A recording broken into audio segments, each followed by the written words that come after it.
aking ibinabahagi ang kapayapaan sa bawat isa sa inyo. Sa araw na kayo'y tinitipon ng Diyos, ito'y mga himala at grasya na inyong nakakantano na nagmumula sa kanyang kadakilaan at mabutihan. Nauwi ganoon din kayo sa pag-anyaya ninyo sa mga tupa na inyong napangangalan sa mundong ibabaw na ito. Na kayo'y punong-puno ng pag-ibig at kagalakan habang kayo'y nangungusap sa kanila upang mailapit nyo rin sa banal na paanan ng Diyos. Upang sila man ay makasama ninyo sa piging ng Diyos na dinaraos dati sa kanyang mga itinakakdang lugar at mga templo. Dahil ang pagkakataon iyon ay para sa lahat ng kanyang mga anak at para sa pagpapahalaga niya, pag-ibig niya sa inyong lahat. Kung kaya't ito rin nawa ang inyong sundin at ganahin sa pamuhay, sa araw-araw ng inyong mga paghali. Bitbit ninyo ang kabutihan ng Diyos. Nakaloob niya at ipinagkatiwala niya sa bawat isa sa inyo. Na walang sawa, puno ng kagalakan, puno ng pag-asa at kabutihan.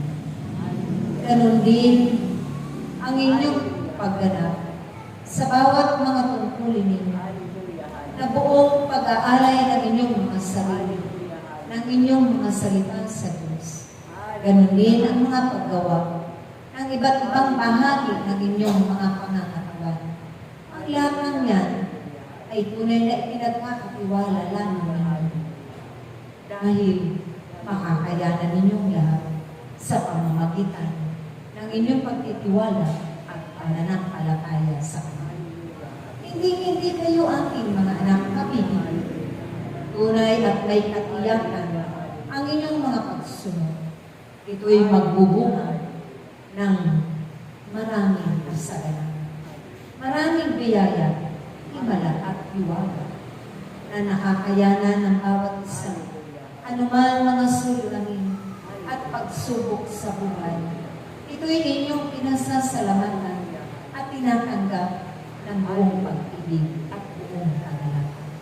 Dahil sa pamamagitan nito ang inyong nalala, tunay ng bawat isa ay napapanood ko sa inyong mga buhay.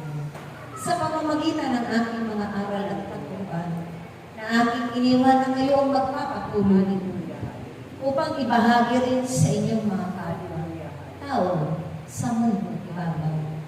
Hindi kayo nag-aalinlangan at natatakot, nangangamba man lamang.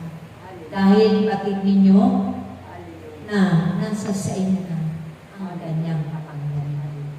At sa pamamagitan nun, kayo ay laging gagabayan. Pangunahan ng magpakailan. Kung kaya't ipanatag ninyo ang bawat puso't kalooban ninyo, na magaganap ninyo ng buong pag-ibig at buong paglalakad. Sa ngalan ng Ama, ng Anak, at ng Espiritu Santo.